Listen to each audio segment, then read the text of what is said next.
Welcome to voice of Kollywood. இந்த ஒரு வீடியோல படைத்தலைவன் படத்தினுடைய ஒரு வார வசூல் எந்த அளவுக்கு இருக்கு அப்படின்றத பார்க்க போறோம். விஜயகாந்தோட சின்ன பையன் சண்முக பாண்டியனோட ஆக்டிங்ல 13ஆம் தேதி ரிலீஸ் ஆன படம் தான் படைத்தலைவன். இந்த படத்தை டைரக்டர் அன்பு தான் டைரக்ட் பண்ணிருக்காரு. ட்ரைட்டஸ் சினிமாஸ் ப்ரொடியூஸ் பண்ணிருக்க இந்த ஒரு படத்துக்கு இளையராஜா மியூசிக் கம்போஸ் பண்ணிருக்காரு. இந்த ஒரு படத்துல கஸ்தூரி ராஜா, MS பாஸ்கர், யாமினி சந்தர் அப்படின்னு சொல்லிட்டு இம்பார்ட்டன்ட் ரோல் பல பேரும் பண்ணிருக்காங்க.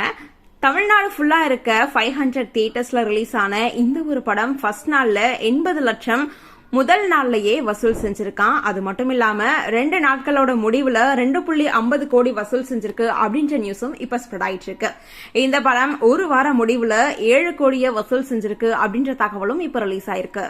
தமிழ் இண்டஸ்ட்ரியில ஒரு பிரபலமான நடிகரா இருக்கிற அதர்வாவுக்கு ரொம்ப நாளுக்கு அப்புறமா ஒரு சிறந்த படமா DNA அப்படின்ற படம் அமைஞ்சிருக்கு அப்படின்னே சொல்லலாம். டைரக்டர் நெல்சன் வெங்கடேஷனோட டைரக்ஷன்ல உருவான இந்த ஒரு படத்துல அதர்வாவோட சேர்ந்து நிமிஷா சஜயன், ரமேஷ் திலக், பாலாஜி சக்திவேல் அப்படின்னு பல பேரும் ஆக்ட் பண்ணிருக்காங்க. தியேட்டர்ல வெளிவந்த இந்த ஒரு படத்துக்கு மக்கள் மத்தியில நல்ல ஒரு வரவேற்பு கிடைச்சிருக்கு அப்படின்னே சொல்லலாம்.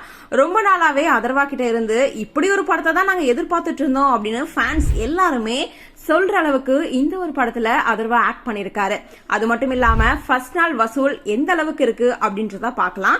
இந்த ஒரு தருணத்துல முதல் நாள் பாக்ஸ் ஆபீஸ்ல DNA படம் எவ்வளவு வசூல் செஞ்சிருக்கு அப்படின்னா 80 லட்சம் வசூல்ல இந்த ஒரு படம் அள்ளி இருக்கு அப்படின்ற தகவல் தான் இப்ப வந்திருக்கு.